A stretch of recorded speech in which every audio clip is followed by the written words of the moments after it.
네, 감사합니다. 네, 오늘은 환호성도 있네요. 네, 우리가 즐거워하고 기뻐하는 것이 마땅하다 하니라. 네, 여기까지 읽었습니다. 이거는 본문을 다 읽은 것이기도 하고요. 그리고 지금 그랬으면 좋겠다라는 마음이 들어서 이 말씀을 읽었습니다. 제 생각엔 딱 적절할 때 끌으신 것 같아요. 우리가 즐거워하고 기뻐하는 것이 마땅합니다. 네, 어제도 이 본문이었고요. 오늘도 이 본문입니다. 저는 이제 어제 우리가 들었던 내용 중에서 가장 중요한 핵심 내용을 잠깐만 반복하고요. 그 다음에 이제 이 본문을 좀 요약해가지고 여러분들에게 좀 전달을 해드리겠습니다. 어제 들었던 핵심 내용 중에서 여러분들이 다른 것들을 잊었다 하더라도, 혹은 어제 이 자리에 계시지 않은 분들이라 하더라도, 그러니까 예수께서 죄에 대해서 다시 재정의하셨다는 것을 기억해 주셨으면 좋겠습니다. 많은 사람들은 죄를 그냥 악행이라고 생각을 합니다. 그리고 이제 의로운 행동을 선행이라고 생각을 하는 거죠. 기독교를 이런 식으로 많이 오해합니다. 기독교는 선행을 장려하고 악행을 정죄하고, 우리가 선행을 많이 하면은 이제 하나님께서 복을 주시고요, 악행을 하면은 저주를 준다, 이런 식으로 이제 기독교를 오해합니다. 근데 실제로 기독교가 죄와 의를 구분하는 지점은 단순한 선행과 악행이 아닙니다. 오히려 하나님과의 관계라고 했죠. 당신이 하나님과 전혀 관계가 없고 심지어 선행을 한다 하더라도 하나님을 이용하는 방식으로 선행한다면 그 안에는 죄가 끼어 있는 셈입니다. 그렇기 때문에 죄라는 것을 단순히 어떤 행동으로만 묘사하지 않습니다. 죄를 훨씬 더 우리는 성경의 가르침에 따르면요, 훨씬 더 심리적이고 더 깊은 것으로 볼 수 있는 거죠. 어제 제가 여러 가지 예를 들었지만은 오늘 또 여러분들을 이해를 돕기 위해서 그 예를 좀 들어보겠습니다. 저는 지금 뭘 하고 있죠? 네, 설교를 하고 있습니다. 설교는 선행인가요? 악행인가요? 어려워요? 예. 물론 기독교인이 아닌 분들 중에서는 악행입니다 이렇게 말하는 분들도 있을 거예요. 길면 길수록 더 악행이죠. 이렇게 생각하는 분들도 계실 수 있지만, 여러분들이 기독교인이라면, 그리고 성경의 가르침에 따르자면요, 설교는 선행이죠. 그러니까 주님의 복음을 전하는 것만큼이나 영광스러운 게 어디 있겠습니까? 근데요, 보세요. 제가 만일 지금 설교를 하고 있는데요, 만일 제 마음 가운데 이런 마음을 가지고 있다고 합시다. 나는 지금 설교를 할 거고 히트를 칠 거고 여기서 한성교회에서 히트를 쳐가지고 사람들한테 인기를 걸어가지고 내가 유명해져야지, 그런 마음을 가지고 있다고 합시다. 가지고 있다는 게 아니에요. 예를 들자면 그렇다는 거예요. 자, 그럼 저는 지금 선행을 하고 있습니까? 악행을 하고 있습니까? 이것은 꽤나 복잡한 문제죠. 그러니까 하나 확실한 것은 저는 복음을 이용하고 있는 중이라는 겁니다. 그렇죠? 그리고 이용당하고 있는 복음과 이용당하고 있는 하나님 입장에서는 기분 좋을 일은 아니죠. 여러분 생각해보세요. 여러분들의 삶에서 여러분들이 이용당하는 것만큼이나 고통스럽고 괴로운 일이 어디 있겠습니까? 그렇죠? 그러니까 죄는 이것보다, 그러니까 우리가 일반적으로 생각하는 바운더리보다 훨씬 더 복잡합니다. 그래서 성경은요, 궁극적으로 죄의 정의를요, 하나님과의 관계가 끊긴 것 혹은 멀어진 것으로 정의하죠. 물론 여기 계신 분들 중에서는 이런 분들도 계실지 모르겠습니다. 그러니까 나는 지금까지 착하게 살아왔고 대체로 윤리적으로 도덕적으로 문제가 없는 삶을 살아왔다. 그리고 나는 어렸을 때부터 모태신앙으로 잘 자라왔다.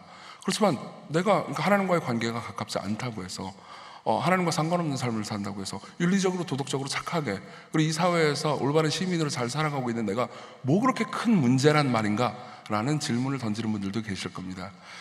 그런 분들을 위해서 하나 상상해보라고 말씀드리고 싶습니다. 그러니까 어떤 청년이 있다고 합시다. 고등학교 때까지 엄마랑 같이 지방에서 살다가요, 서울에 대학을 왔습니다. 그래가지고 서울에서 대학 생활을 잘 하고 있는 건실한 남자 청년입니다. 이 청년에게 어머니는 어렸을 때부터 많은 것들을 가르쳐 주었습니다. 어머니는 홀어머니였고요. 그리고 아버지 없이 이 남자 청년을 길러내기 위해서 온갖 노력과 헌신을 다 부어주었어요. 근데 이 남자 청년에게 자주 이제 아들에게 어머니는 여러 가지 좋은 것들을 가르쳐 주었습니다. 착하게 살아라, 거짓말하지 말아라, 이웃을 돕고 살아라, 가급적 희생적으로 살아라, 그리고 누군가를 속이지 말아라, 이렇게 여러 가지 좋은 것들을 가르쳐 주었죠.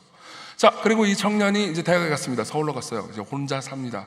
혼자 살면서요, 어머님이 자기에게 가르쳐 주신 것과 같이 착하게 살고요, 거짓말하지 않고요, 속이지 않고요, 남을 이용하지 않습니다. 그리고 가급적 희생적으로 삶을 살아가요. 자, 이 사람 좋은 사람인가요? 네, 좋은 사람이죠. 이 사람이 엄마하고 연락을 한 번도 안 한다고 합시다. 한 번도 안 해요. 전화가 와도 받지도 않습니다. 전화를 하지도 않아요. 내려가지도 않습니다. 예, 명절인데도요. 그리고 거기에 대해서 죄책감을 전혀 느끼지 않아요. 그리고 이 사람이 이렇게 말한다고 합시다. 나는 엄마가 시키는 걸 다 하고 있다고요. 엄마가 시키는 걸 다 하고 있는데 내가 엄마하고 지금 몇 달 동안 연락을 안 했다기로서니 그게 뭐가 그렇게 큰 죄입니까? 라고 묻는다면 여러분들은 그 청년한테 뭐라고 말하고 싶습니까? 야, 이 페류나야, 이렇게 말하고 싶지 않아요? 네. 맞아요. 우리는 그러니까 도덕과 율법, 그리고 무엇을 행하느냐 무엇을 행하지 않느냐, 이게 죄라고 생각하지만 죄는 훨씬 더 관계적인 용어입니다. 예. 그것은 꼭 여러분들이 성경을 믿는 사람이 아니라 하더라도 여러분들은 사실상 죄를 대부분 관계적인 용어로 생각하고 정의하고 있습니다. 그리고 실제로요, 사람들에게 제일 고통스러운 건요, 관계 가운데서 누군가를 버리거나 이용하는 거죠. 그게 죄예요. 기독교인이 아니라 하더라도 인정할 수 있는 영역입니다. 그리고 성경은 그것을 훨씬 더 명료하게 이야기해 주죠. 예. 그리고 이 지점에서 많은 사람들은 궁금해야 합니다. 사실 우리가 읽었던 본문을 다시 한번 요약해보죠. 등장인물은 3명입니다. 아버지가 있고요, 아들 둘이 있어요. 둘째 아들이 있고, 둘째 아들은 아주 싸가지 없는 말을 합니다. 내게 돌아올 분깃, 내가 받을 유산을 내게 주세요. 어제도 제가 말씀드렸듯이, 그러니까 고대 근동의 아버지는요, 절대 자신이 죽기 전까지, 이건 법이었습니다. 죽기 전까지 자신의 재산을 물려주지 않습니다. 그러니까 재산을, 시퍼렇게 살아있는 아버지에게 재산을 달라고 하는 것은, 그러니까 마치 아빠 나가 죽어요, 당신 따윈 필요 없습니다, 이렇게 말하는 것과 똑같았죠. 예. 그리고 어제 기억나시나요? 첫째 아들은, 그죠? 이 모든 과정 중에서 둘째 아들이 이 싸가지 없는 말을 할 때, 아버지 나가 죽어요, 나는 당신은 필요 없습니다, 하지만 당신의 돈은 필요해요 라고 말할 바로 그때 첫째 아들은 어떻게 하고 있었다고 그랬죠? 기억나세요? 네, 가만히 있습니다. 그리고 그때 재산을 물려받죠. 각각 나눔받습니다. 재밌지 않습니까? 네. 첫째 아들 역시 아버지를 이용하고 있었습니다. 네. 아버지께 순종하는 것처럼 보이지만 실제로는 아버지를 이용하고 있었죠. 저는 이 본문을 가르치면서 그런 질문들을 굉장히 많이 받았습니다. 근데 제가 보기에는요, 이 아버지도 좀 문제가 있는 것 같습니다. 아마 여기 계신 분들 중에서는 그런 분들도 있을 거예요. 이 아버지도 좀 문제가 있는 것 같습니다. 아니, 둘째 아들이 이런 싸가지 없는 말을 할 때, 첫째 아들이 가만히 있을 때 아버지가 화를 내면서 이 모든 걸 말리면 되지 않습니까? 미쳤냐 니네들? 그러면서 정신 나갔냐, 엎드려 뻗쳐 나가서 일이나 해, 이게 자연스러운 건 아니겠습니까? 라고 묻는 거죠. 예. 그리고 이렇게 질문하는 분들은 이런 질문을 던지기도 합니다. 선악과를 아담이 먹을 때 하나님도 좀 잘못한 것 같습니다. 예. 아니, 이걸 말려야죠. 뱀이 와가지고 꼬시고 있으면 뱀을 잡아다가 죽여야죠. 그리고 하와 정신 차리게 한 다음에 죄를 안 짓게 하면 되지 않습니까? 이렇게 묻는 거죠. 만약 여러분들이 이런 질문을 가지고 있다면요, 우리는 어쩌면 그러니까 인간관계에 대해서, 인간관계뿐만 아니라 관계라는 것에 대해서 그러니까 지극히 협소하게 생각하는 것인지도 모릅니다. 여러분 보세요, 관계는요, 단순히 억압, 두렵게 만드는 것, 혼내는 걸로 성립되지 않아요. 예. 화를 내고 상대방을 통제하려는 걸로 관계가 맺혀지진 않는다고요. 예를 한번 들어보십시오. 그러니까 두 연인이 있습니다. 그리고 한쪽은 한쪽을 좀 더 사랑합니다. 그리고 한쪽은 좀 식은 것 같습니다. 예. 그리고 이 연인이요, 그러니까 이제 뭐 보통 연인 같은 경우에는 토요일이나 뭐 주말 때 만나잖아요. 주말 때나 아니면 평일날도 좀 데이트를 많이 하죠. 데이트를 하는데 이제 마음이 좀 식은 쪽이 계속해서 이런 이야기를 합니다. 나 요즘 피곤해, 나 일 많어, 나 공부해야 돼, 다 할 거 많어. 지난주 토요일도 만났잖아, 이번 주 토요일도 만나야 돼? 그럼 여러분들 뭐라고 말하겠습니까? 안 만나도 된단다, 앞으로 계속 안 만나자. 당연히 그렇게 말하고 싶겠죠. 근데 문제는 내가 그를 사랑한다는 겁니다. 그럼 어떻게 말할까요? 여러분 어떻게 말하겠습니까? 방법은 없어요. 내버려 두는 거죠. 여기서 내가 상대를 억압한다고 해서 상대의 마음이 바뀌는 건 아니거든요. 이게 사랑하는 사람이 가지고 있는 약점이죠. 가만히 있을 수밖에 없습니다. 아버지는 아들 둘을 다 사랑합니다. 하나님은 자신이 만든 인간을 사랑합니다. 문제는 뭐냐면 인간이 자발적으로 하나님을 떠나는 선택을 했다는 겁니다. 그걸 가지고 머리채를 잡고 끌고 와가지고 에덴 동산을 벗어나지 말렴, 이런 문제가 해결되나요? 아니요, 해결되지 않습니다. 진짜 사랑하는 존재는요, 상대를 강압해서 문제가 해결되지 않는다는 것을 알고 있습니다. 그럼 어떻게 되죠? 문제는 복잡해집니다. 어떻게 복잡해지죠? 나는 계속해서 상대를 사랑해야 합니다. 언제까지요? 상대가 내 사랑을 이해하고 상대 역시 나를 사랑할 때까지요. 이건 아주 끔찍한 일이죠. 끔찍한 일이죠. 상대가 과연 나를 다시 사랑하게 될까요? 내가 끊임없이 상대를 사랑할 때 나는 지치지 않을까요? 그리고 그 과정 중에서 나는 모욕감을 느끼지 않을까요? 나는 고통스럽지 않을까요? 여기서 인내한다는 것은요, 위험한 모험일 겁니다. 그리고 하나님께서는 어떻게 하십니까? 그 위험한 모험을 감행하기로 하십니다. 그분은 기다리셨고, 둘째 아들이 돌아왔을 때 기뻐하셨고, 첫째 아들을 설득하고 계십니다. 자, 이게 어제 이야기의 요약입니다. 그리고 오늘은요, 그러니까 이야기를 조금 핀트를 바꿔보겠습니다. 어제 이야기를 여러분들이 이해하고 오늘 이야기를 읽는다면요, 여러분들은 더 명료하게 이 전체 이야기를 이해할 수 있을 거라고 생각합니다. 오늘은요, 첫째 아들에 조금 더 집중하려고 합니다. 어제는 둘째 아들 이야기를 조금 더 많이 한 것 같습니다. 오늘은 첫째 아들 이야기에 좀 집중하려고 합니다. 여기 계신 분들 중에서 여전히 심정적으로 첫째 아들에게 좀 동감이 가는 분들이 계신지 모르겠습니다. 저는 항상 그러니까 성경을 읽을 때마다 옛날부터 좀 삐딱했어요. 그래가지고 이거 첫째 아들이 좀 손해보는 것 같은데 라는 생각을 되게 많이 했었습니다. 보세요, 둘째 아들이 돌아왔습니다. 돌아올 때 아버지는 어떻게 하죠? 그를 종으로 부리나요? 아니요, 다시 아들로 맞아주죠. 제일 좋은 옷과 손에 가락지를 끼우고 발에 신발을 신겨라. 이것은 아들을 그러니까 종이 아니죠, 아들로 다시 받아준다는 의미입니다. 그러면 문제가 생깁니다. 보세요, 아버지의 재산 전체가 있습니다. 그렇죠? 그리고 재산 전체가 있는데 지금 둘째 아들이 재산을 3분의 1을 해먹었어요. 원래 첫째는 나머지 자녀들이 가지고 있는 것의 2배를 받을 수 있었습니다. 그리고 첫째 아들은 어떻게 됐죠? 각각 받았죠, 이미. 그렇죠? 재산을 자기 걸 물려받았어요. 3분의 1을 물려받았는데 여기서 고대 근동의 배경을 조금 알아야 될 필요가 있습니다. 고대 근동에는요, 재산권이라는 게 있고요, 처분권이라는 게 있었습니다. 재산권은 명의예요, 명의. 그리고 처분권은 실제로 돈을 쓸 수 있는 권리입니다. 근데 고대 근동의 법에 따르면요, 그러니까 상속을 시켜준다 하더라도 아들에게, 그러니까 아버지가 죽기 전에 아들에게 상속을 시켜줄 수 있는 법은 거의 없었지만 그래도 그런 경우가 없지는 않았습니다. 아예 없지는 않았어요. 근데 상속을 시켰다 하더라도 재산권만 물려줄 수 있었고 처분권은 여전히 죽기 직전까지는 아버지가 가질 수 있었습니다. 근데 둘째 아들은 이제 정신이 나갔기 때문에 처분권까지 다 가져간 거죠. 그래, 실제로 재산을 가져가서 다 말아 먹었습니다. 근데 첫째 아들은 어떨까요? 첫째 아들은 그래도 비교적 순종하잖아요. 그러니까 재산권만 가지고 갑니다. 근데 처분권은 여전히 아버지가 가지고 있는 거예요. 그럼 생각해 보십시오. 첫째 아들 입장에서는 이 3분의 2의 재산이 누구 거죠? 명의는 누구 거죠? 어렵나요? 내 거죠? 네. 명의는 내 겁니다. 근데 아버지가 내 허락도 없이 송아지를 잡아가지고 파티를 열고 있어요. 그럼 화가 나요, 안 나요? 나죠. 게다가 더 중요한 게 있습니다. 이 둘째 아들이 다시 우리 가족으로 받아들여지고 다시 아들이 된다면 첫째 아들 입장에서는 어떻죠? 이 3분의 2 남은 것의 3분의 1을 또 가져갈 수도 있는 위험에 처하게 됩니다. 안 그래요? 네. 그럼 생각해 보십시오. 여러분들이 첫째 아들이라고 생각하면 화가 나겠어요, 안 나겠어요? 나죠. 이 자식 때문에 내가 피해를 보잖아요. 그렇죠? 이 자식 때문에 내가 화가 날 일이 있는 겁니다. 저는 항상 이 본문을 보면서 나는 첫째 아들에게 좀 더 공감이 되는군, 이런 생각을 했습니다.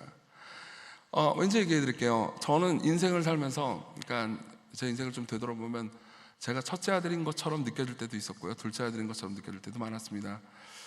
제가 허랑방탕한 삶을 살 때도 있었고요, 그리고 좀 윤리적으로 도덕적으로 깨끗한 삶을 사는 것처럼 볼 때도 많았습니다. 근데 대체로 요약해보자면요, 큰 모남은 없는 삶을 살았습니다. 저는 기독교 가정에서 태어나진 않았습니다. 저희 부모님은 믿는 분이 아니었어요. 근데 지금은 믿는 분들입니다. 근데 저희 부모님은 믿지 않지만 제가 저희 집안에서 제일 먼저 신앙을 가지게 됐습니다. 저희 부모님은 좋은 분이십니다. 그래서 굉장히 저한테 잘해주셨습니다. 저는 정서적으로 안정된 가정에서 자랄 수 있었어요. 그리고 대체로 많은 것들을 이제 환경을 잘 해주려고 노력을 하셨습니다. 그래서 특별히 뭐 문제 있는 삶을 살 만한 환경이 아니었어요. 그리고 더해서 좀 못생겼습니다. 그러니까 이제 연애를 하기가 쉽지가 않잖아요. 그렇죠? 그러니까 이 원래 성적인 타락이라는 것도 이게 뭐가 돼야 할 수 있거든요. 그러니까 혼자 할 수 있는 건 아니잖아요. 제가 마음이 순결해서 타락을 안 했던 건 아니고요. 그러니까 숨겨낼 수밖에 없는 상황에 놓였어요. 아주 오랜 기간 동안. 여러분들이 웃으시니까 기분이 그렇게 좋진 않네요.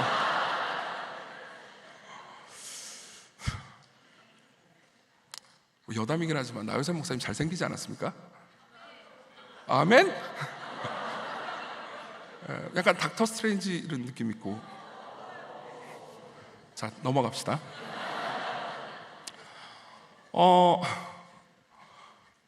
그리고 대체로 제가 20살 때 예수님을 믿었고요. 그 이후로 좀 약간 어떤 엄격한 공동체에서 있었습니다. 그러니까 뭐 그렇게 심한 타락을 할 만한 상황은 없었죠. 근데 제가 교회를 있다 보면요, 그러니까 밖에서 아주 심한 타락을 하다가 그러다가 교회에 들어온 사람들, 근데 그런 사람들이 더 뜨겁고 더 하나님 잘 믿고 더 막 선교 나가고 막 이런 걸 보면서요, 저는 은근 질투하기도 했습니다.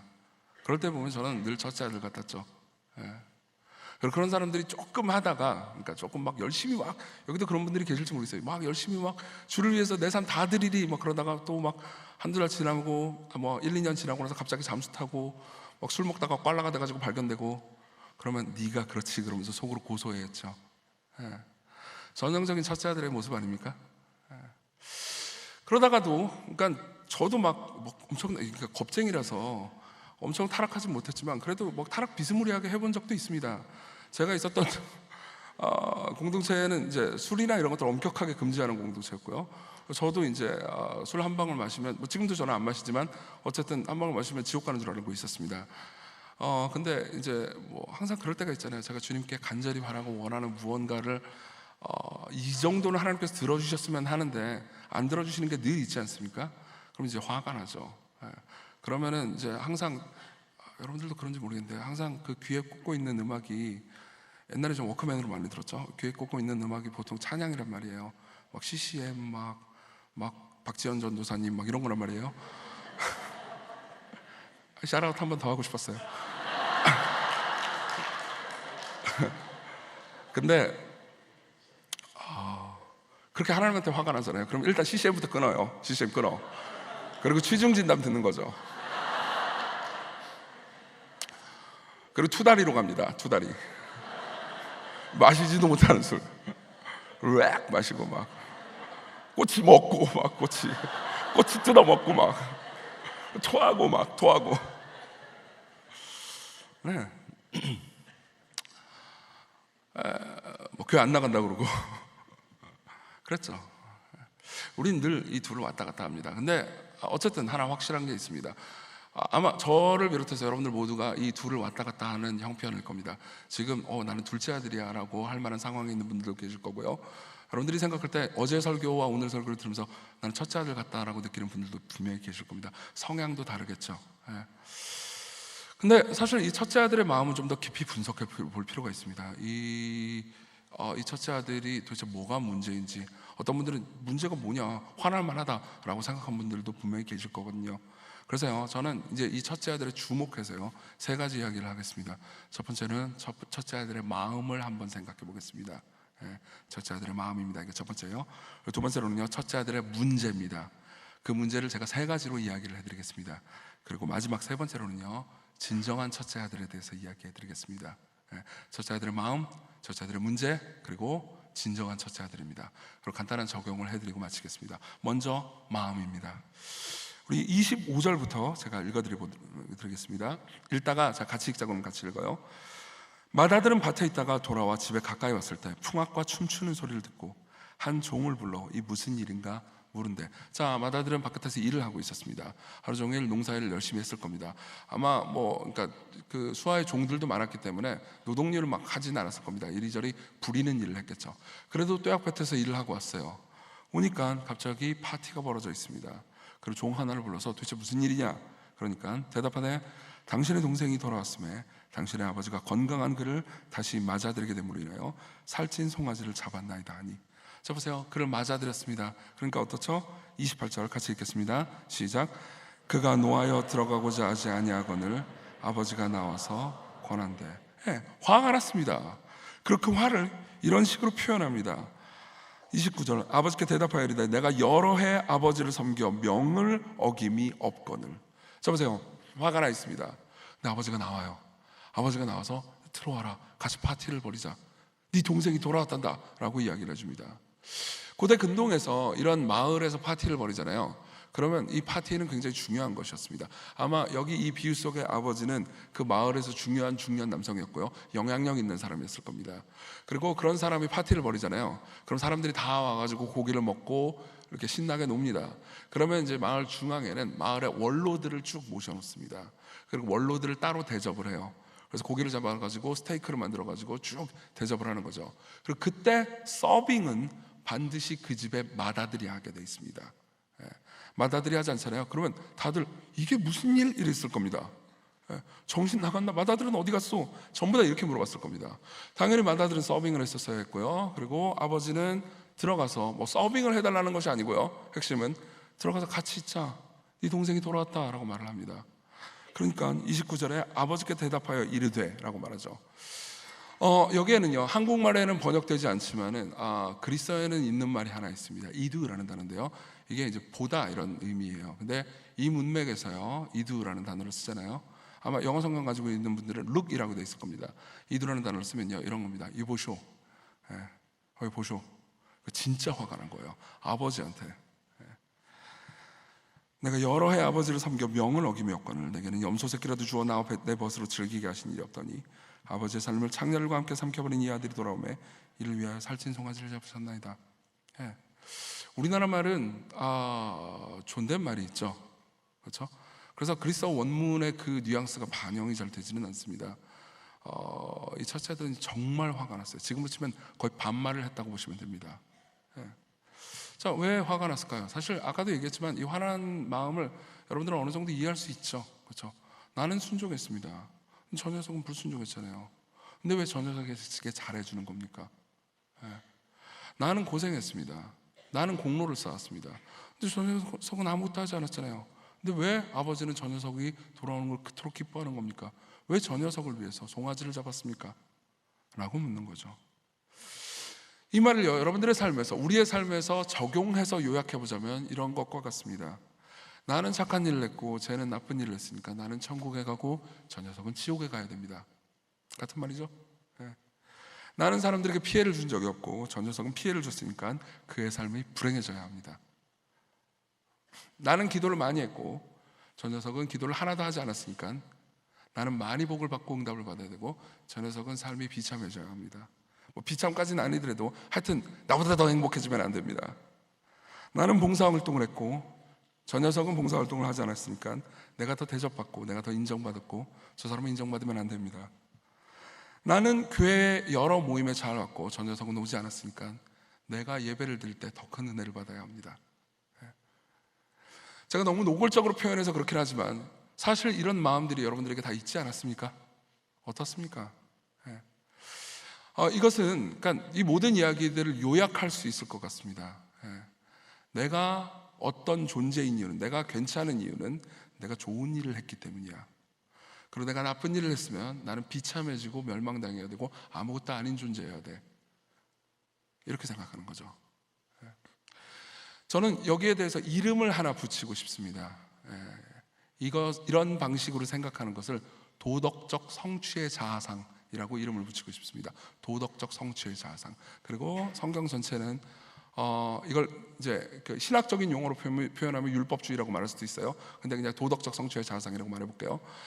성경 전체 가르침에 따르잖아요. 그러면 이렇게 말해줍니다. 성경은요, 우리 모두의 오퍼레이팅 시스템이라고요.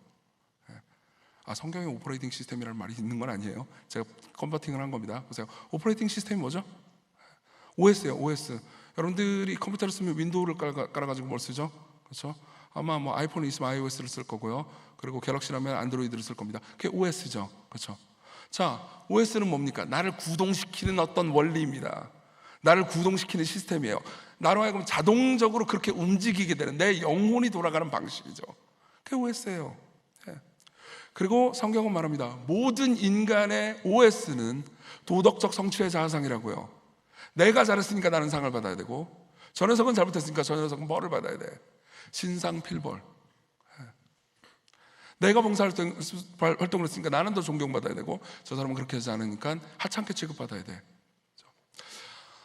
저는 이게 잘못됐다고 얘기하고 싶은 게 아닙니다.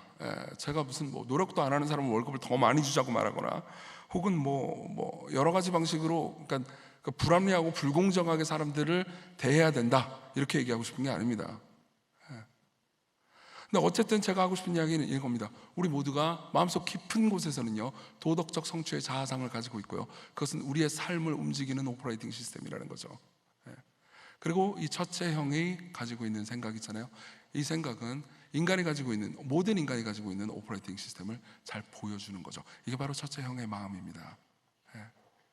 자, 그리고 이것이 나쁘다고 얘기하고 싶지는 않습니다. 어떤 의미에서는 공정하죠. 그렇지만 저는요, 이것이 심각한 문제를, 우리의 죄와 결합해서요, 심각한 문제를 일으킨다고 말하고 싶습니다. 본문에 그 모든 내용이 나오거든요. 그래서 두 번째로 넘어갑니다. 첫째 아들의 문제를 얘기해 드리죠.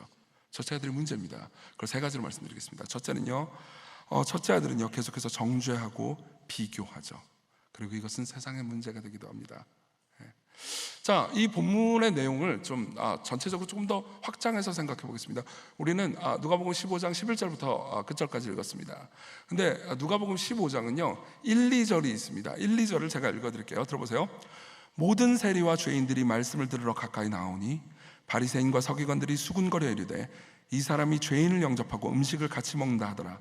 예수께서 그들에게 이 비유로 이르시되. 자, 보세요. 처음에 이런 일이 있었습니다. 예수님은요 독특한 분이었습니다. 그분은 말씀을 사랑하고 하나님의 말씀을 잘 지키는, 율법을 잘 지키는 분이었어요. 그러니까 당시의 종교 지도자들, 예를 들면 바리새인들과 서기관들하고 비교해도요 율법을 완벽하게 지키는 분이었습니다. 근데 보통 당시의 바리새인들과 서기관들, 즉 종교적인 엘리트들과 지도자들은요, 그러니까 문제가 있는 사람들과 함께 놀지 않았습니다. 식사 같은 건 전혀 하지 않았어요. 세리들, 죄인들, 창녀들, 이런 사람들과 함께 있지 않았습니다. 당시에 도덕적인 아웃사이더들이죠.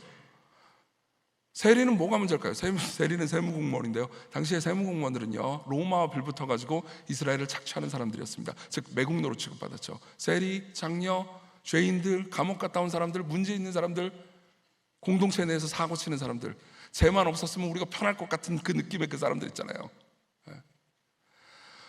그 사람들과 바리새인들은 밥 먹지 않았습니다. 그리고 바리새인들과 서기관들은요 그들과 거리를 두고 함께하지 않는 게 자기를 거룩하게 지키는 방법이라고 생각했죠. 근데 놀랍게도요, 예수님은요 바리새인과 서기관들보다도 의로운데 이 사람들하고 친하게 지냈습니다. 아주 가까이 지냈습니다. 늘 식사를 같이 했어요. 그리고 화를 내죠. 바리새인들은 화를 내면서요, 저 예수라는 작자가 죄인과 세리와 함께 밥을 먹는다라고 이야기를 합니다. 그리고 나서 예수께서 하신 비유가 세 가지죠. 우리가 첫날 봤지만요, 잃은 양을 찾아서 99마리 양을 버려두고 길을 나선 목자의 이야기가 있죠. 그렇죠? 그 다음에 드라크마를 찾기 위해서 부지런히 쓸고 닦는 한 여인의 이야기가 나옵니다. 그리고 목자와 여인은요 찾아내서 너무나 기뻐합니다. 그리고 예수께서 말씀하시죠. 이 기쁨이 천국에도 있다. 잃어버린 사람을 찾으면 천국에 이런 큰 기쁨이 있다라고 위에 두 비유를 얘기해 주시는 겁니다. 그리고 마지막 제일 긴 세 번째 비유가 등장하죠. 자, 보세요. 이 첫째 아들은 누구를 상징하는 걸까요? 당연히 바리새인들과 서기관들, 당시의 종교적인 지도자들을 상징하는 걸 겁니다. 둘째 아들은요 세리와 장녀들과 죄인들이죠. 그렇죠? 이해되시죠? 그리고 항상 당시의 가장 큰 문제 중에 하나는요 바리새인과 서기관들이 이들을 비판하고 비난하고 정죄했다는 겁니다. 그리고 이것은요 정말 많은 비기독교인들이요 기독교를 향해서 비판하는 지점이 되죠. 많은 사람들이 기독교를 이런 식으로 생각합니다. 기독교는 죄인 하면서, 그러니까 문제가 있는 사람들, 그리고 사회적 약자들, 소수자들, 이런 사람들을 정죄하는 집단 아닌가요? 라고 생각하는 거죠. 여러분, 설교라는 단어를 한번 생각해 볼까요? 설교 하면 이미지가 어떻습니까? 사실 어떤 단어는 이미지라는 게 참 재밌어요. 여러분 예를 한번 들어볼까요? 용기라는 단어 이미지 어때요? 모르겠어요? 좋지 않어요? 좋지 않아요? 용기라는 단어는요 뭘 갖다 붙여도 이미지를 좋게 만들어요. 생각해보세요. 여러분 뒷담화라는 게 잘못이에요? 아니에요? 잘못이죠. 뒷담화하다 나빠요. 그렇죠? 근데 뒷담화할 용기 약간 이미지 세탁되지 않아요? 네. 목사에게 대들다 어때요? 안 좋죠? 목사에게 대들 용기. 그런 것처럼요, 그러니까 설교하면 이미지가 어떤가요? 보통 이미지가 좋지는 않아요. 안 그래요? 둘이 대화를 합니다. 그럼 한쪽이 한쪽한테 충고를 해요. 그럼 다른 쪽이 뭐라 그러죠? 너 나한테 설교하니? 이미지가 좋지 않죠. 그리고 실제로 그러니까 기독교인들한테는 그래도 비교적 이미지가 좋을 수 있지만요, 기독교인이 아닌 사람들한테는요, 설교라는 단어는 끔찍한 이미지입니다. 잔소리, 나한테 이래라 저래라 하는 것, 그리고 너 잘못했다고 꾸짖는 것. 보통 이게 설교의 의미죠. 그죠? 왜 그럴까요? 실제로 오랜 기간 동안 교회에 첫째 아들 부류가 정말 많았기 때문 아닐까요? 네. 저는 이것을 인정을 안 할 수가 없습니다. 네. 그리고 정말 많은 그러니까 비기독교인들 중에서 아마 여기도 계실지 모르겠습니다. 기독교에 대해서 비판하고 기독교를 받아들이기 싫어하는 이유가 바로 이런 첫째 아들 부류가 많기 때문일 수 있죠. 그런 첫째 아들 부류에게 대인적이 있을 수도 있습니다. 네. 버트런드 러셀이라는 사람이 있습니다. 서양 철학을 공부하는 사람한테는 굉장히 유명한 사람이죠. 이 사람의 서양 철학자는 서양 철학을 공부하는 사람들에게 많이 텍스트북으로 쓰입니다. 근데 러셀은 무신론자고요. 그리고 자기가 왜 무신론을 추종하는지에 대한 책도 쓴 적이 있습니다. 우리나라로도 번역이 됐는데요. 나는 왜 그리스도인이 아닌가라는 제목의 책입니다. 거기에 보면요, 러셀이 이런 말을 합니다. 들어보세요. 종교 때문에 우리는 전쟁의 근본 원인을 제거하지 못하고, 종교 때문에 우리는 죄와 벌이라는 낡고 사나운 교리 대신 과학적 협력의 윤리를 가르치지 못한다. 인류는 황금기의 문턱에 있을 가능성이 있지만 그렇다면 그 문을 지키고 있는 용부터 죽여야겠다. 그 용은 종교다. 네. 러셀은 이렇게 말하는 겁니다. 역사를 살펴보면 정말 많은 전쟁이 종교 때문에 일어났다. 이 종교를 없애면 우리에게 평화를 가져다 줄 거다. 네. 어느 정도 인정할 수밖에 없습니다. 실제로 역사를 보잖아요. 그럼 정말 많은 전쟁이 종교 때문에 일어난 것도 사실이에요. 근데 종교 때문만 일어났을까요? 아니요, 그렇지 않습니다. 생각해 보세요. 네. 지금은 이제 그 운동 자체가 거의 죽었다고 볼 수 있지만요, 구소련과 그 동유럽 쪽의 공산주의 국가들 한번 생각해 보십시오. 공산주의는 그러니까 공식적으로는 무신론들입니다. 근데 공산주의가 얼마나 많은 사람을 죽였는지 여러분들은 아십니까? 킬링필드에 대해서 아십니까? 정말 많은 사람들이 누군가를 죽였습니다. 그건 종교가 아니었어요. 이데올로기였죠. 맞죠? 실제로 종교뿐만입니다. 종교도 그렇게 될 수 있습니다. 종교도 그렇게 될 수 있는데요, 이데올로기나 철학이나 혹은 내가 가지고 있는 어떤 괜찮다고 스스로를 생각하는 것, 내가 옳다고 믿는 것, 옳다고 아주 강력하게 믿는 것은요, 그리고 그 옳음 때문에 내가 괜찮다고 믿는 어떤 것은요, 늘 상대방을 지적하거나 정죄하거나 나락에 빠뜨려 버립니다. 생각해보세요. 예를 들면 제일 대표적인 게 정치죠. 진보 쪽에 있는 사람들은요, 자신이 보통 이런 식으로 생각하기 쉽습니다. 나는 인권을 존중하고 약자들을 돌보고 사회에 후미진 곳, 어두운 곳, 그곳을 찾아서 사람들을 섬기는 사람이야. 그럼 어떻게 되는지 아십니까? 그 진보 이데올로기에 아주 깊이 빠져들잖아요. 그리고 그것이 자신의 가장 중요한 정체성이 되잖아요. 그럼 보수를 비난하게 됩니다. 저 꼴통들, 저들은 가난한 사람들, 연약한 사람들을 돌보지 않아. 반대도 마찬가지가 되기 쉽습니다. 나는 어렸을 때부터 열심히 살았습니다. 열심히 공부했어요. 그리고 많은 것들을 성취했습니다. 나는 자수성가했어요. 나는 보수의 가치를 지킵니다. 근데 저 좌파 놈들은요, 항상 어떻죠? 세금 더 많이 걷어가지고 가난한 사람들한테 나눠주려고 하고 게으름뱅이만 양산한다고 생각하는 거죠. 그렇죠? 여러분, 유튜브를 나중에 한번 보십시오. 좌와 우가 얼마나 심하게 싸웁니까? 저는 둘 중에 어느 편을 손들어가지고 무슨 얘기를 하고 싶은 게 아닙니다. 사람들이 어떤 것이든 옳다고 믿기 시작하잖아요. 그러면 사람들을 정죄합니다. 그리고 정말 많은 사람들이요, 특별히 우리나라를요, 아주 심한 도덕주의 혹은 율법주의적 문화라고 이야기를 합니다. 생각해보세요. 정치인들이 뭘 잘못하잖아요. 그럼 외국도 많이 비판해요. 그리고 뭐 공무원들이 많이 무슨 잘못을 하잖아요. 외국도 많이 비판합니다. 근데 우리나라는 연예인도 뭘 잘못하면 그냥 나락에 가잖아요. 안 그래요? 나락 퀴즈쇼는 어떻게 됐죠? 나락에 갔습니다. 이건 단순한 종교의 문제가 아닙니다. 도덕적 성취의 자아상의 문제죠. 내가 이 부분에 있어서 괜찮기 때문에 나보다 못한 사람은 열등해 라는 마음이 커집니다. 그게 한 개인만 가지고 있잖아요. 그럼 아무것도 아닌데요, 똑같은 생각을 가진 사람이 모이기 시작합니다. 그럼 그거 아세요? 사람은 모이면 모일수록 잔인해진다는 걸.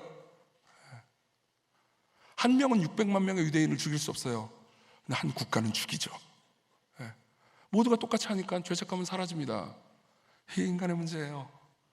도덕적 성취의 자아상이요, 집단으로 발현되는 거죠. 여기서 우리가 볼 수 있는 이 큰아들의 분노가요, 사실 집단으로 확산되잖아요. 그럼 전쟁이 일어나는 겁니다. 이게 첫 번째 문제예요. 두 번째 문제입니다. 두 번째 문제는요, 첫째 아들은 둘째 아들이 자신의 동생이라는 걸 망각한다는 겁니다. 둘째 아들이 자신의 동생이라는 걸 망각한다는 거예요. 우리 27절을 보겠습니다. 27절을 보면요, 종이 이렇게 이야기해 줍니다. 우리 같이 한번 읽어볼까요? 시작. 대답하되 당신의 동생이 돌아왔음에 당신의 아버지가 건강한 그를 다시 맞아들이게 됨으로 인하여 살찐 송아지를 잡았나이다. 보세요. 종은 뭐라고 말하죠? 당신의 동생이라고 말합니다. 근데 첫째 아들은 거기에 대해서 어떻게 응수하는지 아십니까? 아버지에게 이렇게 얘기합니다. 30절을 보겠습니다. 30절입니다. 같이 읽어볼게요. 시작. 아버지의 살림을 장녀들과 함께 삼켜버린 이 아들이 돌아오매 이를 위하여 살찐 송아지를 잡으셨나이다. 자, 보세요. 종도요, 당신의 동생이라고 말합니다. 근데 이 형은요, 동생이라고 생각하지 않아요. 이 당신의 아들 이렇게 얘기해 줍니다. 아버지 아들이지 나랑 상관없는 존재예요. 형제라고 생각을 하지 않는 겁니다. 자, 이게 도덕적 성취의 자아상에 똘똘 뭉쳐있는 사람이 가지고 있는 가장 큰 문제 중에 하나입니다. 같은 교회에 있어도요, 보세요. 우리는 한 교회에 있잖아요. 한 공동체에 있잖아요. 그러면 우리는 형제자매라고 부르기를 좋아합니다. 그렇죠? 물론 실제로 교회에서 형제님, 자매님 이렇게 부르면 안 친하다는 의미긴 해요. 그렇죠. 그래도 뭐 누구야 이렇게 부릅니다. 진짜 형제는 누구야 이렇게 부르잖아요. 우리는 서로를 형제자매로 여깁니다. 그렇지만 종종 어떤 나쁜 짓을 저지르거나 문제가 있는 사람을 보면요, 마음속으로 심각하게 미워하거나, 그렇죠? 좀 더 강한 사람은 대놓고 따지죠. 그리고 좀 더 소심한 사람은 뒷담화를 합니다. 교회는 생각보다 뒷담화와 정죄가 난무하는 집단입니다. 왜 그럴까요? 교회에서 상처받은 사람들은 대부분 뒷담화와 정죄에 지친 사람들입니다. 왜 그럴까요? 오해했기 때문입니다. 기독교를 오해했기 때문이에요.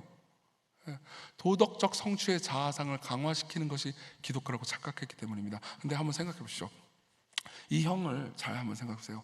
보통 고대 근동의 사람들에게 이 이야기를 들려주잖아요. 그럼 고대 근동의 사람들한테 이 예수께서 하신 이 이야기를 들려주고 나서 이런 질문을 던졌다고 합시다. 당신은 이 형이 어떻게 행동했어야 마땅했다고 생각합니까? 라고 묻잖아요. 그럼 대부분의 사람들은, 착한 사람들은 이렇게 대답할 겁니다. 아버지가 이렇게 오랫동안 둘째 아들을 기다렸잖아요. 동생을 기다렸잖아요. 그럼 정상적인 첫째 아들이라면 어땠을까요? 정상적인 첫째 아들이라면요, 이랬을 겁니다. 매일같이 나와서 기다리면서 둘째 아들을 그리워하고 힘들어하는 아버지에게 이렇게 말했을 겁니다. 아버지, 염려하지 마십시오. 아버지가 이렇게 슬퍼하는 걸 보니까 저도 너무 슬픕니다. 아버지의 이 둘째 아들은 아버지에게는 아들이지만 저에게도 동생입니다. 저는 제 사랑하는 동생을 찾아야 되겠어요. 아버지, 염려하지 마십시오.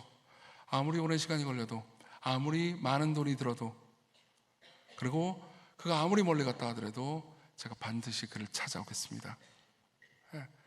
이게 원래 형이 동생을 향해서 가져야 되는 마음 아닌가요? 사랑이요.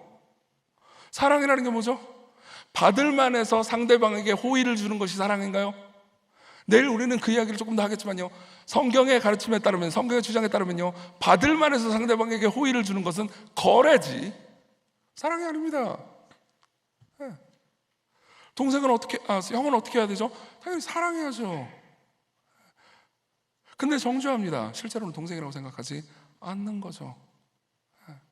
동생을 잃어버린 것에 대한 슬픔은 하나도 없는 겁니다. 진짜 형은요, 동생을 찾으러 갔을 겁니다. 여러분 생각해 보십시오. 여러분들이 교회 공동체 내에서 누군가 꼴사납게 생각하는 사람들, 그리고 저 사람이랑 안 놀았으면 좋겠다고 생각하는 사람을 여러분들이 정죄하기는 하지만 그 사람을 위해서 기도하지는 않잖아요. 그럼 여러분들은 첫째 형과 똑같습니다. 그럼 어떻게 되죠? 분열이 생깁니다. 분파가 생겨요. 같은 공동체 내에서도 싸우게 됩니다. 이걸 좀 더 확대시켜 볼까요?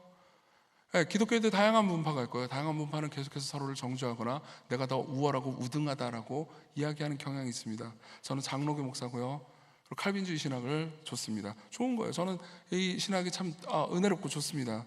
그렇지만 제가 계속해서 내가 믿고 있는 이 개혁주의 신학이 저 오순절 그 쓰레기보다 훨씬 낫지, 이렇게 생각한다고 해봅시다. 예. 개혁주의 신학의 본질이 뭔지 아세요? 은혜 안에서 내가 변화됐다는 겁니다. 그래서 저는 개혁주의 신학을 사실상 말로 부인하고 있는 셈이에요. 예. 개혁주의 신학은 인간이 전적으로 타락했다고 말하거든요. 그래서 인간의 전적 타락을 믿어야 돼. 인간의 전적 타락을 안 믿는 너희들은 쓰레기야 라고 말하잖아요. 그러면 인간의 전적 타락은 믿지만 자기 자신이 전적으로 타락했다는 건 안 믿는 거 아니겠습니까? 예. 그렇죠. 나는 모든 걸 위해서 다 판단할 수 있는 존재가 되는 거니까요.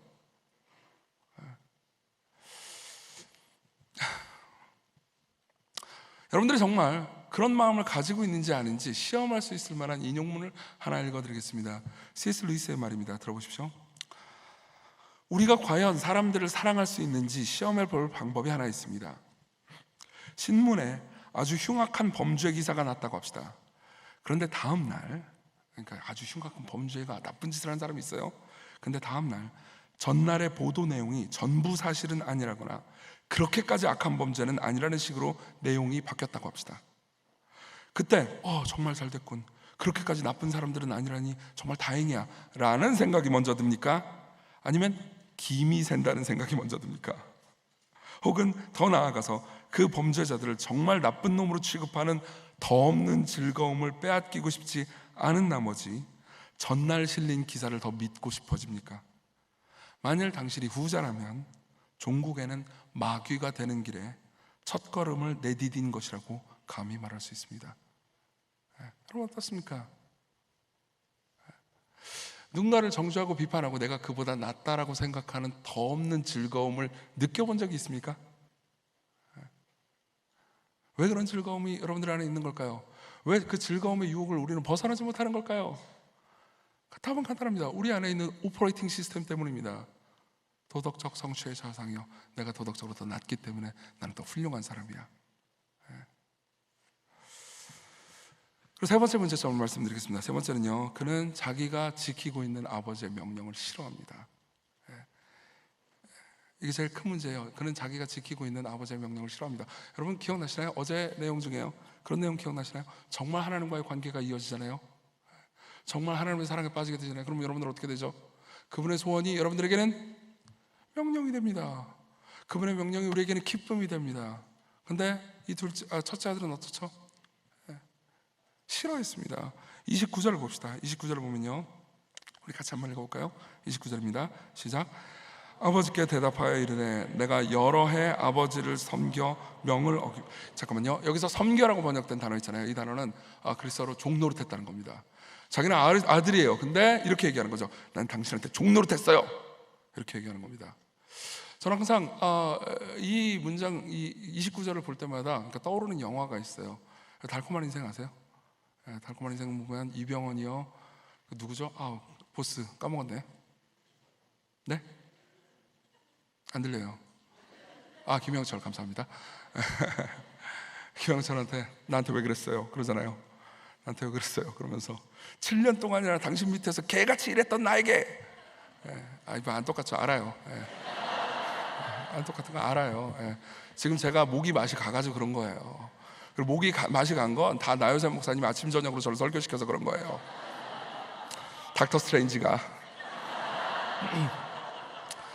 닥터 스트레인지가 시키면 말을 들어야죠. 근데 보세요.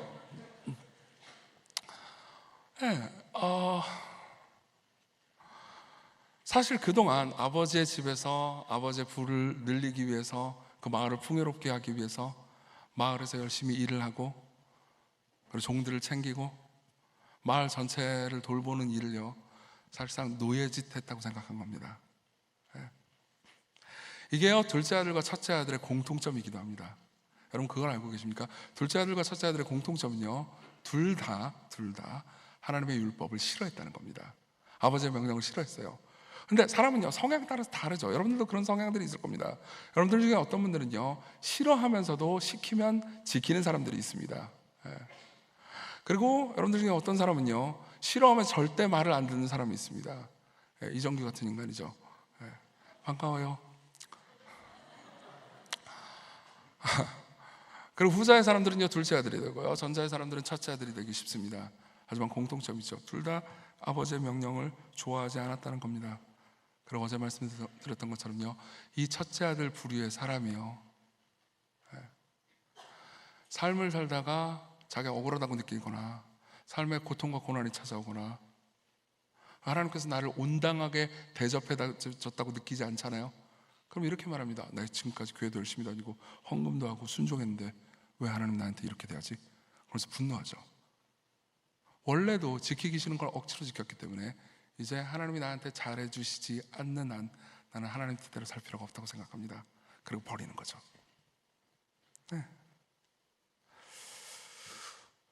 결국 이런 방식, 즉 도덕적 성취의 자아상으로는요, 우리가 선행을 계속 이어나갈 수는 없습니다. 헌금을 예로 한번 들어볼까요? 뭐 갑자기 돈 얘기해가지고 붉게 한번 드리게 될지 모르겠지만 돈은요, 우리의 마음을 되게 잘 보여줍니다. 많은 사람들이 헌금을 하는 동기가 대체로 둘 중에 하나라는 걸 알고 계십니까? 첫 번째로는 두려움입니다. 어제 이런 얘기를 들은 거예요. 네가 지금까지 11조를 안 했니? 네가 지금부터 11조를 안 하면 네가 11조를 안 한 만큼 앞으로 병원에서 돈을 쓰게 될 거란다. 겁나 무섭잖아요. 그러면서 11조를 합니다. 또는요, 자랑이죠. 프라이드죠. 내가 돈을 많이 내면 사람들이 나를 인정해주고, 내가 돈을 더 많이 내고, 돈 벌어서 더 많이 내고 더 많이 내고, 여기에 건물을 하나 짓고 홀을 하나 만드는 거예요. 이정규 홀. 그럼 내 이름이 높아지잖아요. 근데 이러한 방식으로는요, 절대 오랫동안 선행을 할 수 없습니다. 왠지 아세요? 전자, 즉 두려움 때문에 헌금을 하잖아요.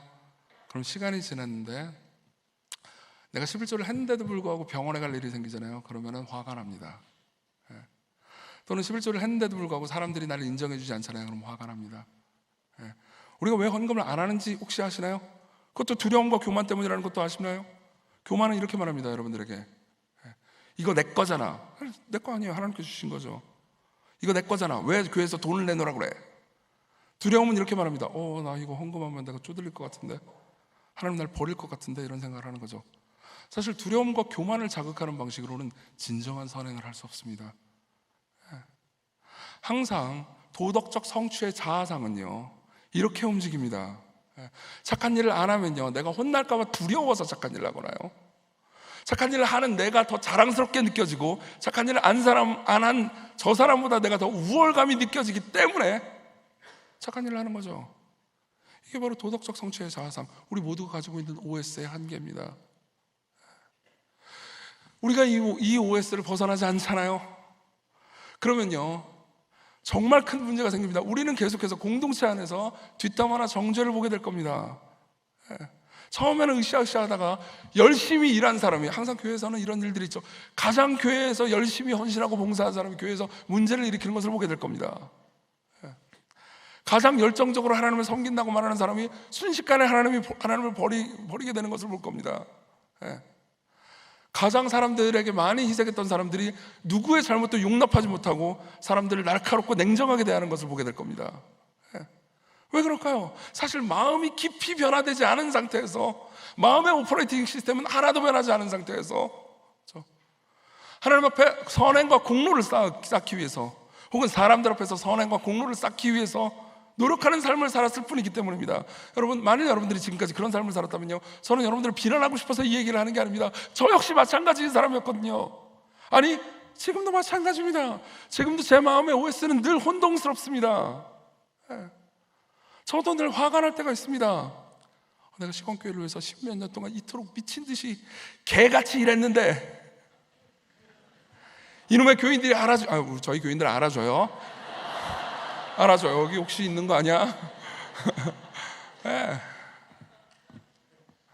저도 첫째 아들로 변화된다고요. 그럼 속으로 생각하죠. 이씨, 그만둘까? 그만두면 갈 데도 없는 주제. 바보죠. 그럼 어떻게 해야 될까요?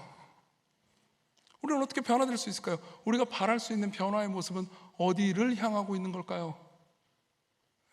마지막 세 번째로 넘어가겠습니다. 진정한 첫째 아들 이야기를 해보죠. 자, 여기서 우리는요, 진정한 첫째 아들이 어떤 모습이어야 하는지를 생각해 보겠습니다. 보세요, 여기 나오는 비유에 두 아들은요, 둘 다 문제가 있습니다. 그리고 둘 다 공통점이 있습니다. 아버지를 좋아하지 않습니다. 아버지의 명령도 좋아하지 않아요. 근데 아버지는 이들을 사랑합니다. 그리고 아버지는 버림받았고요. 사실상 크게 상처 입고 있습니다. 그리고 둘 다 정신을 못 차리고 있죠. 어제 여러분들이 들었으면 알겠지만요, 둘째 아들의 회개도 완벽한 회개는 아니었다는 거 기억나시나요? 예. 첫째 아들은 회개할 생각이 없습니다. 지금 화가 나 있죠. 예. 그러면요, 아까 제가 물어봤듯이 진짜 첫째 아들은 어떤 모습이어야 할까요? 예. 여기서 우리가 지금까지 보았던 도덕적 성취의 자아상이 아닌 성경이 말해주는 대안의 자아상이 있습니다. 예. 이걸 저는 복음으로 변화된 마음이라고 표현할 수도 있고요, 은혜의 자아상이라고 말해볼게요. 은혜의 자아상, 도덕적 성취의 자아상과 반대되는 거죠. 성경이 가르치는 진짜 자아상입니다. 자, 이 은혜의 자아상은 어떻게 형성됩니까? 복음으로 형성됩니다. 복음으로 형성됩니다. 자, 어떻게 되는지 말씀드릴게요. 자, 복음은 우리에게 뭐라고 말하죠? 복음은요, 나쁜 소식 하나와 좋은 소식 하나를 얘기해 줍니다. 나쁜 소식은 이렇게 말합니다. 당신은 당신이 생각했던 것보다 훨씬 더 큰 죄인입니다. 제가 복음을 알았을 때 제가 느꼈던 지점이 바로 그거였습니다. 아까 제가 말씀드렸듯이 저는 대체로 도덕적으로 윤리적으로 살았습니다. 기껏해야 한 타락이 2달이라고요. 그리고 남들에게 흠잡힐 것 없는 삶을 살기 위해서 노력했다고 생각했습니다. 시간이 지나고요, 저는 제 안에 교만, 자기중심성, 사람들을 이용하고 싶어하는 마음, 그리고 자주 분노하고 냉담해지는 마음을 보았습니다. 그리고 그것이 제 주변의 사람들을, 제가 사랑하는 사람들을 고통스럽게 한다는 것을 알게 됐죠. 제 안에 있는 이 마음이 점점 성장하잖아요. 그럼 저는 괴물이 될 겁니다. 여러분, 나이를 먹는다고 성화되는 게 아니잖아요. 나이를 먹고 더 괴물이 되는 사람들도 많습니다. 저도 그렇게 될지 몰라요. 그리고 누군가를 이용하고 성폭행하고 때리고 살인하는 바로 그 사람의 안에 있는 그 마음이 제 안에도 똑같이 있다는 것을 발견하게 됩니다. 어떤 사람은 마약을 하기도 하고 살인을 하기도 하고 강간을 하기도 하죠. 물론 그 사람들이 저지른 죄를 제가 저지른 건 아닙니다. 그렇지만 복음은 우리에게 이걸 말해줍니다. 그 사람 안에 있는 교만이 내 안에도 똑같이 있다고요. 그가 가지고 있는 바이러스가 내게도 있다는 것을 보여줍니다. 그리고 생각하죠. 복음은 우리에게 말해줍니다. 당신은 당신이 생각했던 것보다 훨씬 더 타락했고 훨씬 더 문제가 있고 근본적으로 어그러져 있습니다. 그렇지만 복음은 또 좋은 소식을 말해주죠. 그러나 당신은 당신이 감히 바라거나 상상했던 것보다 훨씬 더 사랑받고 있습니다. 하나님이 당신을 사랑해요. 자, 보세요. 여기서 완전히 새로운 자아상이 탄생합니다. 이 사람은 이렇게 생각하게 됩니다. 잠깐만, 내가 선행을 하고 내가 착하게 비로소 살아온 것도 있지만 그것은 사실 생각해보면 내가 잘났기 때문이 아니고 내가 더 은혜로운 환경에서 태어난 거잖아. 내게 주어진 은사잖아. 보세요. 어렸을 때부터 범죄에 노출되기 쉬운 곳에서요, 부모에게 버림받고 그리고 깽단에 둘러싸여서 산 사람은요, 범죄를 저지르기 훨씬 쉬웠겠죠. 저는 그렇게 살지 않았습니다. 그럼 제가 그 사람보다 더 나은 존재인 걸까요? 아니요. 은혜의 자아상은요, 자기 안에 있는 죄를 선명하게 들여다보게 만들기 때문에요, 자기가 한 잘한 일에 대해서 자랑하지 않습니다. 갑자기 겸손해지죠. 근데 보세요. 보통 내가 죄인이고 내가 문제가 있고 이런 생각을 하면 어떻게 되죠? 우리는 보통 위축됩니다. 자존감이 떨어집니다. 그리고 생각하죠. 난 쓰레기야. 여러분, 그런 사람들 있지 않습니까? 나는 뭐도 못하고 못생기고 스트레인지가 아니고. 보세요. 그러면 나는 자존감이 없어. 나는 쓰레기야. 나는 아무것도 아니야. 누구도 나를 사랑하지 않을 거야. 보통 죄 이렇게 얘기하잖아요. 그러면 사람들이 이렇게 쪼그라들 거라고 생각합니다. 길을 못 펼 거라고 생각해요. 그런데 뭐라고 말하죠? 복음은 당신이 생각했던 것보다 훨씬 더 큰 죄인이지만 당신이 감히 바라거나 상상했던 것보다 훨씬 더 큰 사랑을 받고 있다고 말합니다. 하나님이 당신을 사랑하세요. 그것도 있는 그대로요. 그럼 그 안에서 나는 믿습니다. 성부 하나님이 성자를 사랑하는 것만큼이나 나를 사랑해요. 여기서 나는 담대함과 용기와 그리고 새로운 정체성, 새로운 자존감을 찾습니다. 자, 보세요. 이 사람에게는 모든 게 은혜입니다. 자기에게 주어진 모든 게 좋은 일이에요. 자, 이런 사람은요, 이렇게 생각하게 됩니다. 잠깐만, 내가 지금 아버지 집에서 농사일하면서 저 선한 아버지 밑에서, 저 부유하고 선한 아버지 밑에서 열심히 일하면서 저 아버지의 사랑을 받고 살았잖아. 난 너무 감사한 삶을 살았구나. 내가 지금까지 아버지 집에서 열심히 일하면서 순종하는 삶마저도 내겐 은혜구나라고 생각합니다. 근데 저기 허랑방탕한 동생 녀석이 있어요. 예. 저 녀석은 말도 안 되게 아버지 나가 죽으라고 그러고 돈이나 내놓으라고 그러고, 그리고 허랑방탕하게 성적으로 윤리적으로 타락한 삶을 살아갑니다. 비유 속에 나와 있는 형은 정죄하고 저 녀석은 동생도 아니라고 생각했죠. 근데 진짜 형은, 이 비유에는 나오지 않는 진정한 첫째 형은 어떤 식으로 생각해야 할까요? 은혜의 자상으로 변한 첫째 형은 이렇게 생각할 겁니다. 아, 나는 저 녀석을 이해할 수가 없어. 왜 아빠가 명령하는 걸 지키지 않지? 나는 ISTJ인데 저 녀석은 ENFP군. 죄송해요, ENFP. 여러분들이 율법 안 지킨다는 의미는 아니에요. 그냥 드립이었어요. 보세요. 내가 저 녀석을 다 이해할 수는 없지만 진정한 첫째 형은요, 이렇게 말하겠죠. 내가 저 녀석을 다 이해할 수는 없지만 나는 그동안 아버지와 함께 있었고 아버지의 사랑을 받았잖아. 난 저 녀석을 사랑해야 되겠어. 저 녀석은 내 동생이잖아. 은혜의 자아상은 이러한 새로운 인류를 탄생시킵니다.